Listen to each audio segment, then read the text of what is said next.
gozaimasu. And another video entering into Exit 8, exploring some of the film's themes, approaches, thematic resonances, etc, etc. I talked about the Möbius strip in my last video and expounded on some of the significance of that concept and attendant images with regard to the film's cyclicality. And I'm just going to expand a little bit more on that and look at the concept of time and subjectivity, and say a little bit more as well about the notion of inside and outside. I talked about the notion of beginnings and endings being frustrated. I want to say a little bit more about that and then expand on this to talk about the notion of outside and inside, because I think that is as relevant to the notion of the Möbius strip and Exit 8 as anything. I think, just to finish off and sort of add to what I said in the first video, the notion of endings and beginnings being frustrated obviously relates back to the Möbius strip, and this is something that MC Escher developed and sort of transplanted, if you like, to the image of Ouroboros, an image you may know, the famous image of the snake eating its own tail, which is often seen to be a kind of eternal image of life, death, and rebirth, as well as obviously one that develops and extrapolates from the notion of endings and beginnings being frustrated. Where does the snake begin? Where does it end? As it consumes its own tail, as it forms a sort of cyclical image or a circular image. With this in mind, I think Exit 8 has some interesting points to make. There's a key scene in the film in which a line of dialogue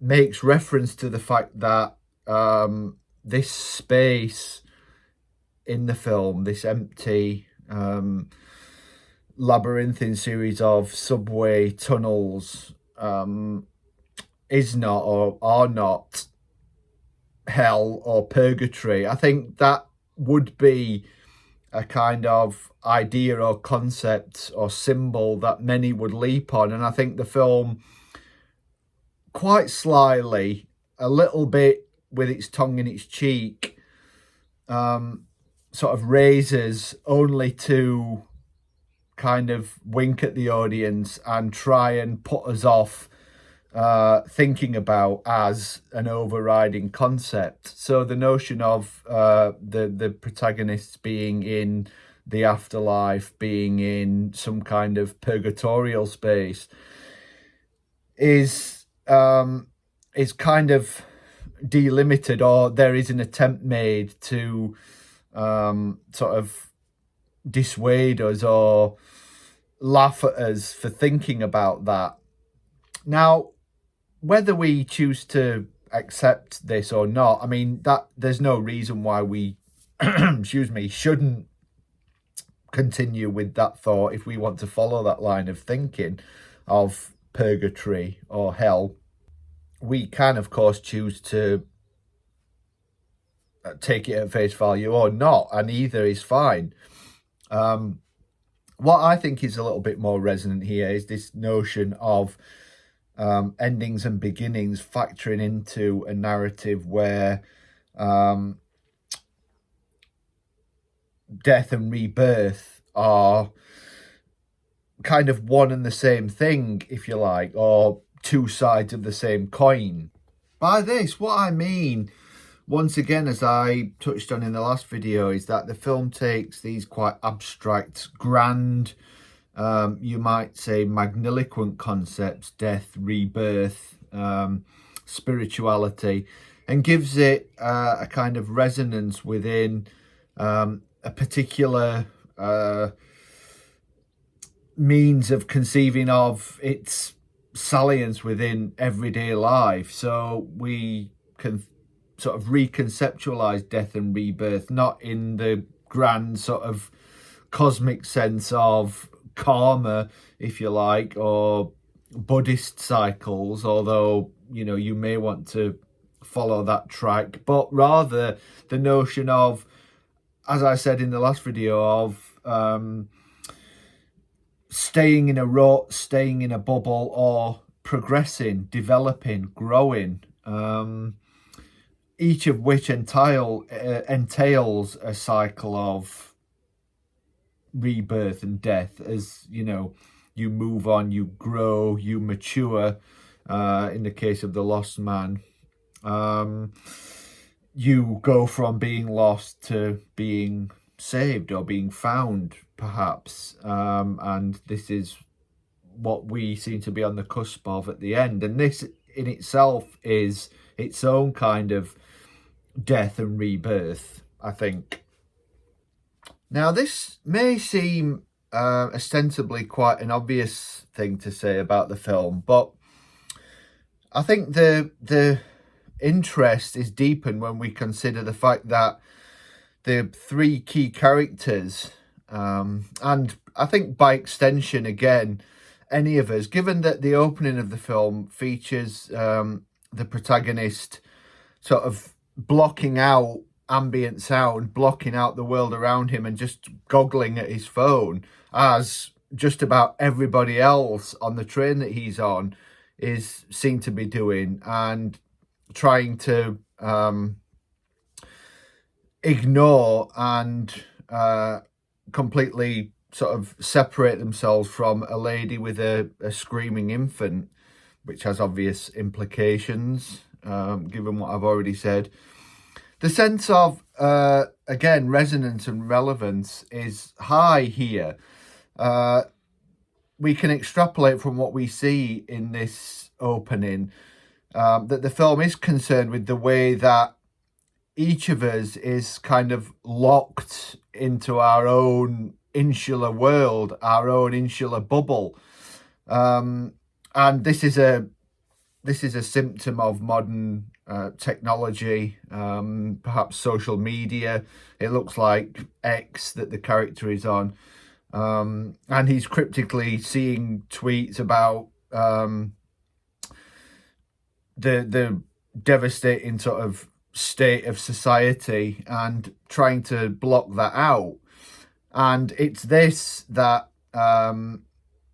sort of can be seen to facilitate the fact that he goes into the labyrinthine subway tunnels and can't find his way out. It's a kind of extrapolation from this sense of being so isolated, so distanced from the world around us, from our neighbours, from everybody that we commute with, work with, even perhaps live with, that we are locked inside these bubbles of our own making, and sort of communication, social intercourse, personal and interpersonal interaction is fast eroding. And I think this is something that the film offers a kind of potent reflection on and metaphor for.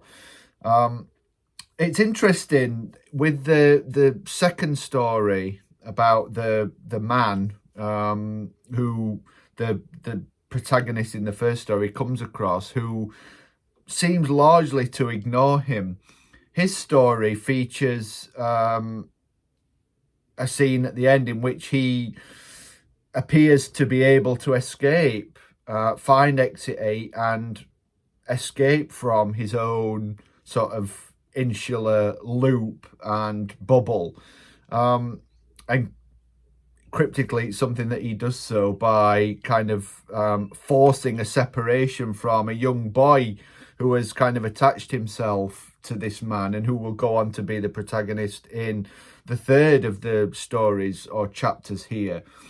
But then we see this man again when we return to the labyrinthine tunnels, and the young boy becomes the protagonist, and we encounter again the lost man, the young protagonist, with the pregnant girlfriend of the first story. We see again this middle-aged man, this sort of salary man, just walking around again, sort of locked into looking at his phone and seemingly just traversing blindly, aimlessly, this loop around the tunnels, even after he appears to have escaped. So we get something of a disconnect here. What I think is paramount here, this sense of the salaryman, the man in the second chapter appearing to leave, yet then appearing in the third chapter, is that his interactions with those around him, particularly the lost man of the first chapter, are kind of immaterial. They work through by rote a sort of routine of passing each other and encountering each other in a very basic way. And I think that again shows the schism between the two people. That for the lost man in the first chapter, even when the salaryman appears to have left, he's still seeing him. He's still encountering him, because he isn't part of this man's life. There's a completely fundamental sort of disconnect. And as far as this young man, the lost man, and his sort of absorption, his insular absorption in his own bubble, his own world, his own problems, everyone he encounters is sort of completely distanced, completely secondary, sort of marginal, peripheral. So we're kind of seeing that anyone he encounters is probably the same to him. It's all the same. It's all a physical proximity, but a complete sort of emotional disconnect. There's no reciprocal interest from either of them. There's no knowledge. There's no sense of wanting to develop beyond a purely perfunctory sort of the briefest of passing relationships, if you like. So he still kind of figures in the lost man's world, on his radar, as a kind of residual image of the kind of person, non-person that almost everyone becomes to him, because he has chosen to lock himself away from the world around him. We might also draw attention here to the fact that while we're talking about space being complex and cyclical, that time could also be featuring.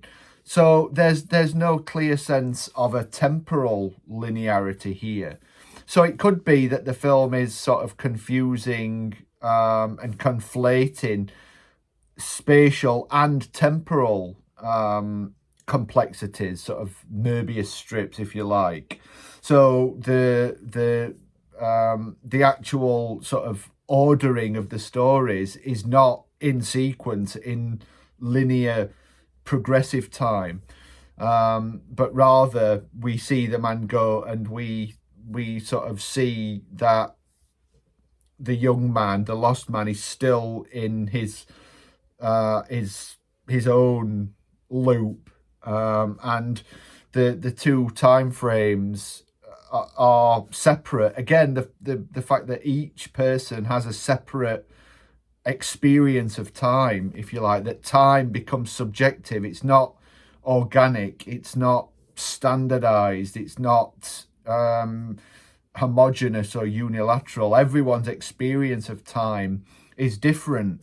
So we're getting a sort of subtle allusion to that with this apparent sort of moving away from the lost man to the salary man, who then gets out, but we see that he's still there in the lost man's story, because time is playing out differently for each of them. Time is being stretched, elongated, it's malleable, it's sort of it's got a sort of plastic quality rather than being anything organic.